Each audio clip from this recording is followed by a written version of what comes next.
자, 그러다가 여러분들 타쿠마의 정신감정서랑 뇌 사진이 나와요. 그래서 이게 그 언론에 이렇게 딱 나가면서 일본이 또 난리가 나. 큰 이슈가 돼. 얘 정신감정서랑 뇌 사진을 보고. 일단 제가 정신감정서를 보여드릴게요.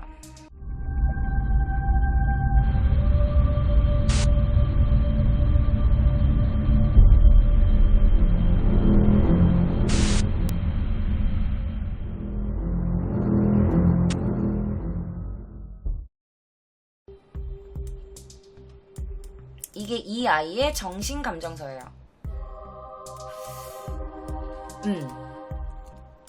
자, 그런데 정신감정서를 쓰면서 얘 뇌사진이 풀려나와.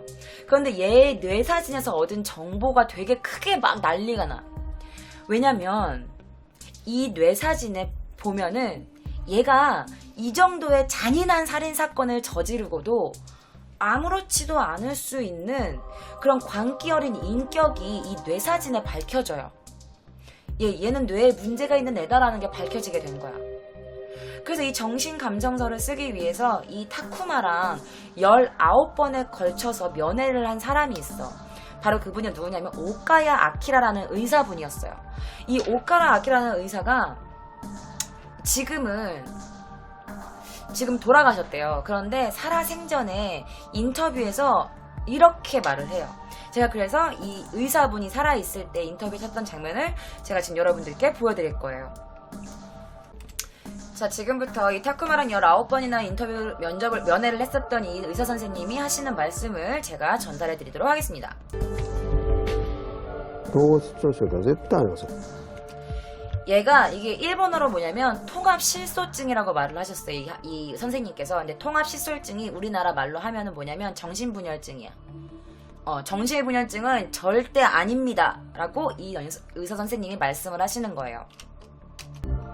本人がしばしば自分の精神構造は不健康なんだとか歪んでるんだとかそういう言い方するんですよね。一つは自分は愉快犯的なところがある。しばしば自分の精神構造は不健康なんだとか歪んでるんだとかそういう言い方するんですよね。 얘가 뭐라고 했냐면 본인이 자주 자기가 직접 이렇게 말했대. 저는 정신 상태가 건강하지 않아요. 난 정신에 좀 문제가 있고요. 약간 좀 삐뚤어져 있어요. 라는 말을 이 의사 선생님한테 한 거야. 이 의사 선생님한테 그렇게 말했대. 자기는 정신이 건강하지 않고 좀 삐뚤어져 있어요 라고 말을 했대. 계속해서 보시죠. 愉快犯的なところがある。 첫 번째, 자신은 육한향 그게 뭐냐면 이걸 한국말로 정말 직역으로 하면 뭐냐면 육회범이라고 하는 거야. 육회범이 뭐냐면 범행을 저지르면서 자기가 이런 쾌락을 얻는 사람, 자기가 쾌감을 맛보기 위해서 범행을 저지르는 사람을 육회범이라고 해. 그래서 자기는 나는 범행을 저지르면서 쾌락을 맛보는 사람이야. 나는 그런 애야. 라고 말을 했었대, 이 선생님께. 2番目には共感性がない。 두 번째는 뭐냐면 공감성이 없다.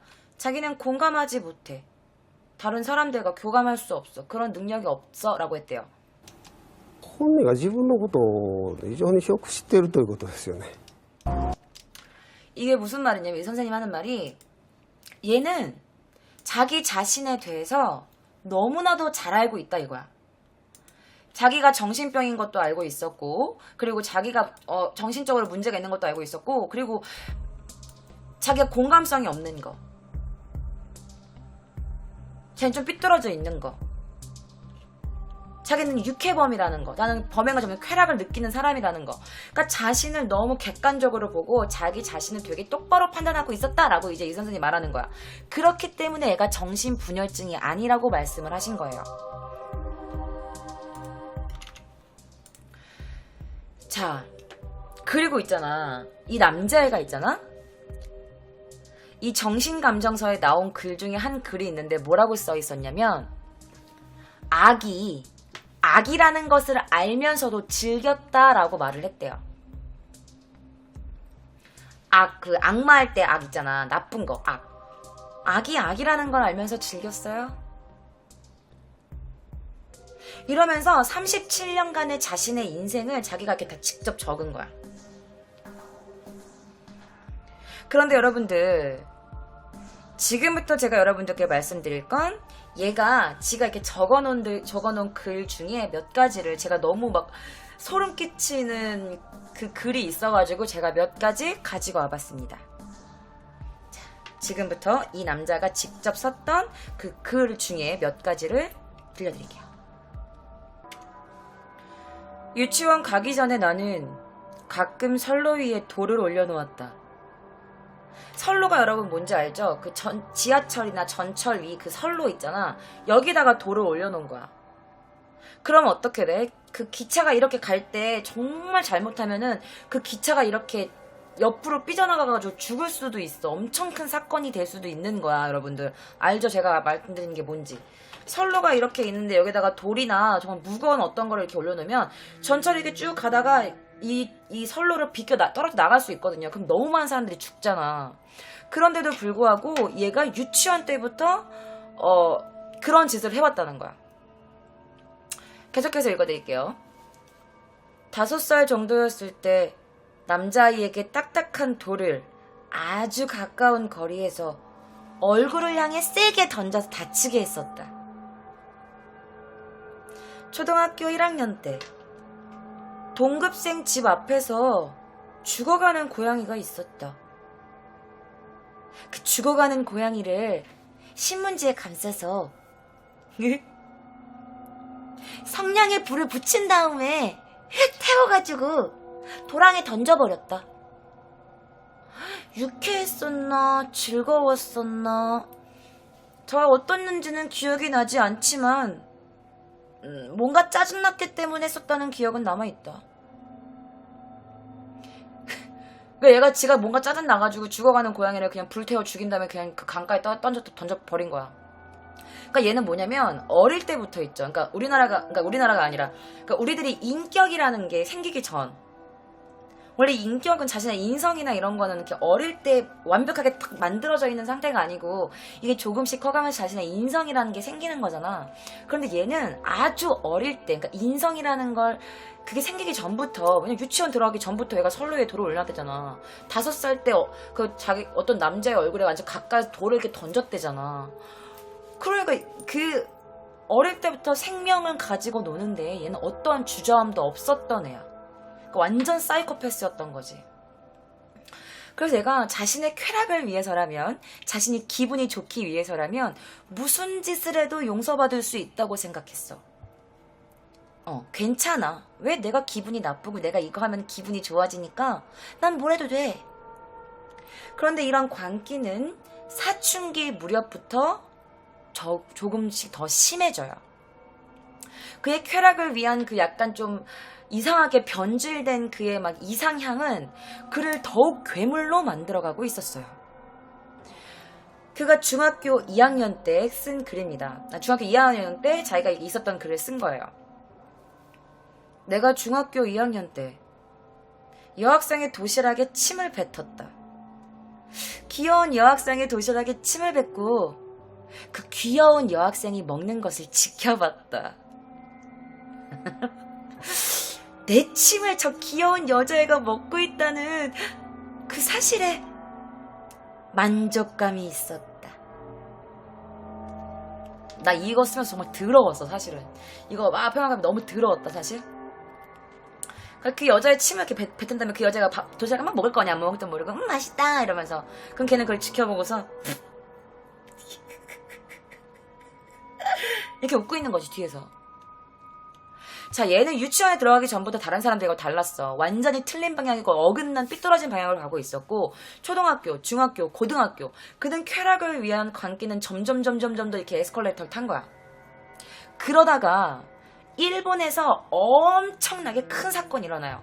그게 어떤 사건이었냐면 제가 지금 잠깐만 그 사건을 보여드릴게요. 얘가 일으킨 사건은 아니에요. 잠깐만. 얘가 일으킨 사건은 아닌데 보여드릴게요. 자, 이 사건이 뭐였냐면 여러분들 여객기 추락 사건이었어요. 일본의 항공기가 추락한 사건이에요. 그래서 이 사건으로 인해서 너무나 많은 사람들이 절망에 빠져 있었어. 그런데 그는 그 완전 대참사였어. 옛날에 우리나라 아시아나 막 대한항공 이런 막 비행기 사건이 있었을 때 얼마나 많은 사람들이 슬퍼했어. 정말 대참사였는데 얘는 이런 대참사조차도 자신의 쾌락의 도구로 삼았어. 엄청 소름 끼쳐요.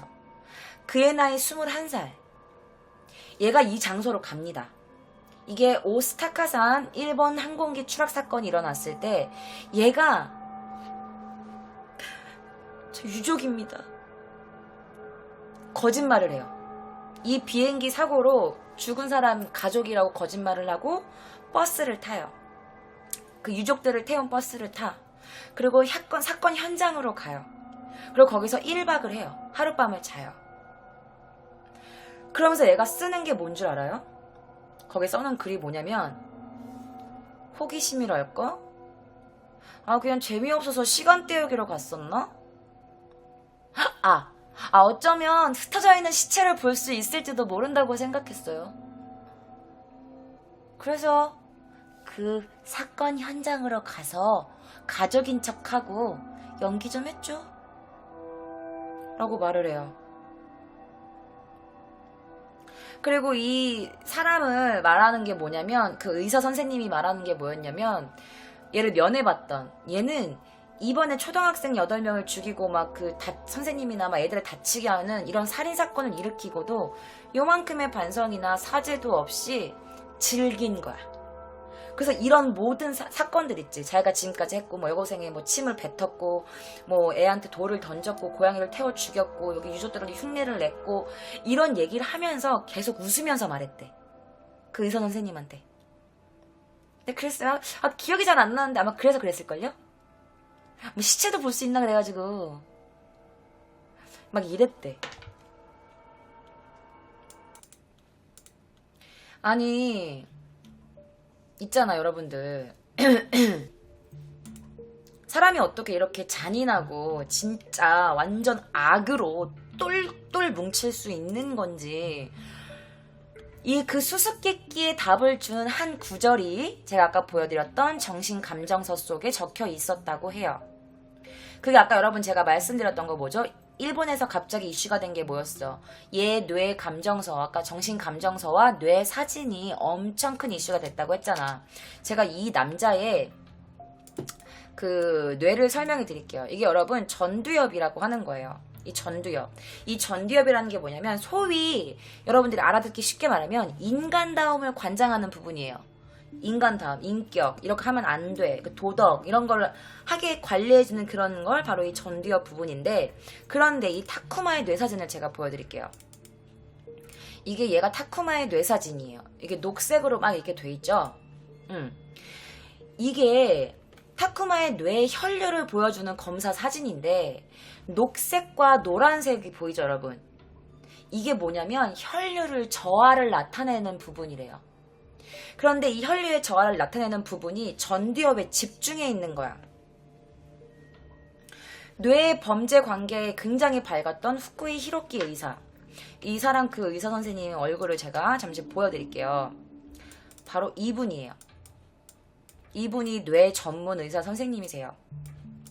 그런데 이 사람이 말하는 게 뭐였냐면 후쿠이 히로키 의사는요, 타쿠마가 보인 전두엽의 혈류 저하를 어떻게 보고 있나요? 라고 물어봤더니 일단 여기 전두엽에 장애를 입게 되면은 여러 가지 사회적 일탈 행동, 그러니까 하지 말아야 되는 것들을 막 하거나 아니면 이게 심해지면 범죄적인 행동으로까지 이어질 수 있습니다. 라고 이 선생님이 이렇게 말한 거야. 그러니까 얘는 그런 뇌를 가지고 있는 거야. 범죄를 저지른다든지 막 이런 거를 컨트롤할 수 없는 그런 뇌를 갖고 있었어. 그런데 이러한 뇌를 갖고 있는 사람이 해외의 유명 범죄자 중에서 있었어. 이거 나중에 제가 위험한 초대에서 이 남자를 한번 가지고 올게요. 바로 외국에서 17명의 매춘부 여성을 살해한 조엘 리프킨이라는 남자가 있었어. 제가 그 조엘 리프킨의 남자의 뇌 그 얼굴을 보여드릴게요. 이 남자예요. 이 남자가 17명의 매춘부를 죽인 남자예요. 그리고 이 남자의 뇌 사진을 보여드릴게요. 이게 바로 이 남자의 뇌 사진입니다. 이 범죄자의 뇌 사진이에요.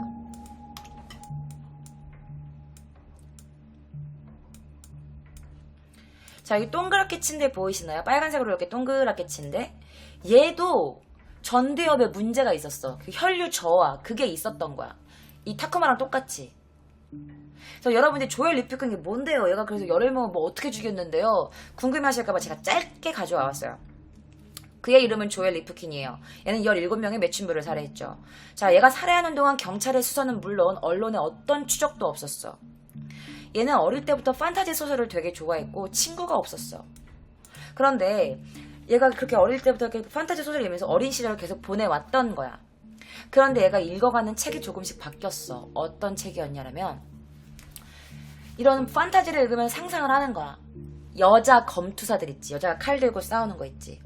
그런 여자들이 나체로 검투사가 돼가지고 막 서로 찌르고 피가 막 흘리고 상대를 죽일 때까지 계속 찌르고 그 얘가 자기가 여자를 막 고문하고 막 이런 상상들을 되게 즐겼대. 그러다가 얘가 어른이 된 거야.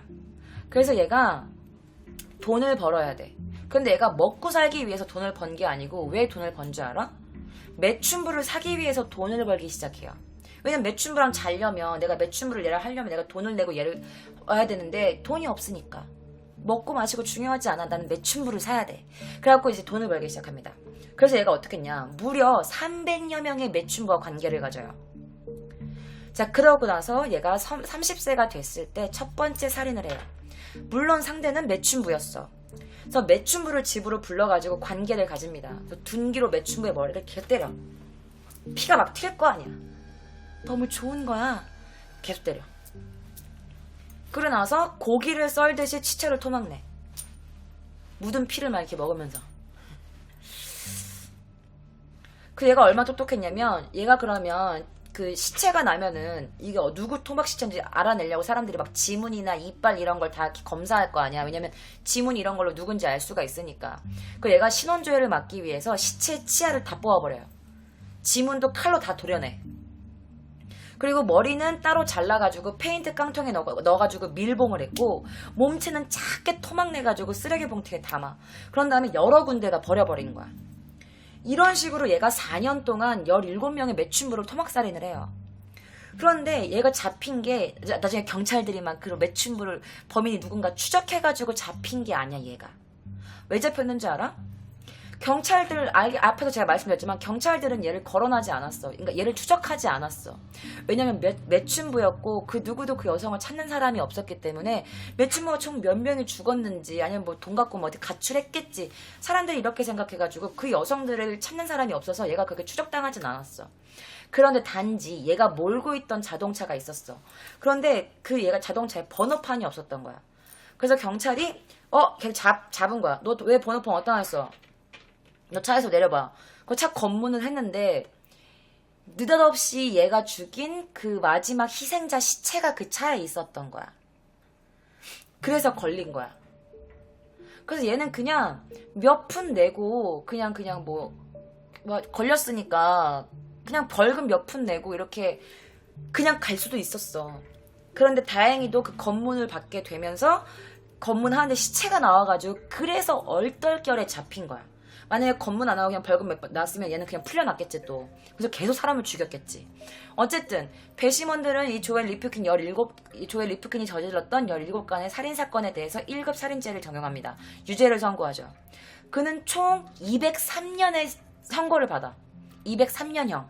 그러니까 미국은 우리나라처럼 막 10년, 20년, 30년 이렇지 않아. 300년, 뭐 273년 뭐 이런 식으로 그렇게. 그리고 걔가 죽어서도 거기 감옥을 나올 수 없어. 거기 뭐 범인들을 따로 묻어놓는 그런 데가 있나 봐요. 잘 모르겠어요. 뭔지 제가 듣기로는 절대 203년 그 실형이 끝날 때까지 걔네들은 거기 감옥에서 나올 수 없다고 들었어요. 바뀌었는지 모르겠지만 어쨌든 얘가 203년형의 선고를 받고 교도소에 있었어. 근데 웃긴 게 뭔지 알아? 얘가 잡혀가지고 이제 그 감옥 안에서 봉사활동 같은 걸 했는데 뭐 했냐면 매춘부들을 위한 재활센터에서 얘가 봉사활동을 해요. 그것도 되게 헌신적으로 했대. 매춘부 17명을 죽여놓고 감옥에 들어가서 매춘부를 위한 재활센터에서 봉사활동을 합니다. 뭐 어쨌든 얘는 그런 애예요. 조엘 리프킨이 누군지 궁금해하실 분들이 계신 것 같아서 제가 최대한 짧게 여러분들께 설명을 해드린 거예요. 그런 애야. 근데 그런 애와 이 남자애 타쿠마, 이 남자와의 뇌 사진이 똑같아. 전두엽에 그 약간 그 저하가 되는 게 있는 거야. 그 뭐였어 아까. 갑자기 한국말이 기억 안 나. 혈류 저하 그 반응이 똑같은 거야. 얘는 인간답게 살 수 없는 애들이야. 그러니까 쉽게 말하면 뇌에 문제가 있기 때문에. 어쨌든 물론 전두엽에 문제가 있는 사람이라고 해가지고 누구나 다 그렇게 범죄를 저지르는 건 아니야, 여러분들. 그런 건 아니지만 그래도 얘가 문제가 있었던 애다, 뇌에 그렇게 하는 애다라고 사람들이 말하니까 얘가 지금 판결이 어떻게 날까? 얘가 사형을 당한 걸까? 아니면 여기서 약간 형량이 줄어드는 건가? 하면서 그런 것 때문에 또 막 이슈가 되는 거지. 그러니까 뭐 그럼 전두엽 있는 사람들 다 문제 있는 거예요? 다 사람 죽이는 거예요? 그럼 그런 사람들 다 감옥에 넣어야 되는 거 아니에요? 정신병원 가다 놔야죠. 이런 사람들도 계실 거예요, 지금. 그런데 아까 제가 말씀드렸지만 모든 사람들이 다 범죄자가 되는 건 아니에요. 단지 본인이 성장 과정이라던가 아니면 생활 환경 이런 부분들을 포함해서 여러 가지 상황이 계속 악재로 겹치게 되면 범죄를 저질른다든지 욱하는 감정이라든지 내가 여기서 막 탈선을 하고 싶고 보통 사람들과는 다르게 생각하는 이런 뭐 범죄 행동을 저지를 수도 있다, 이런 말씀을 드리고 싶은 거예요. 그래서 아까 제가 사진 보여줬던 그 의사분도 말씀하기를 범죄를 저지를지 않을지 이 전두엽에 문제 있는 사람들이 모두 다 그렇다고는 단정할 수 없다라고 그 의사분도 이렇게 말씀을 하셨다고 해요. 자, 아까 전에 제가 보여드렸던 오카야 의사 인터뷰하신 분 계시죠? 이 남자의 정신감정서를 책으로 만들어서 냈어요. 바로 이 책이에요. 얘를 19번 면회를 했던 그 의사 선생님이 얘를 정신감정했던 것들을 책으로 묶어가지고 내요. 죽기 직전에 내세요, 이 책을. 지금 돌아가셨어요, 그 의사분이. 왜냐면 마치 타쿠마와 같은 이런 같은 인격이 우리 옆에도 살고 있을지 몰라. 내 옆에도 살고 있을 수 있고 내 친구일 수도 있고 아니면 내 지인일 수도 있는 거잖아. 이 사회 어딘가에 이 남자애 같은 사람이 존재하고 있다. 우리는 그런 사람 조심해야 된다. 그리고 그런 사람들은 좀 진작에 어떤 걸 해결 방안을 마련해야 된다. 그러니까 이런 것들을 좀 호소하고 싶어서 이 책을 돌아가시기 직전에 낸 게 아닌가라는 게 사람들의 이야기였어요.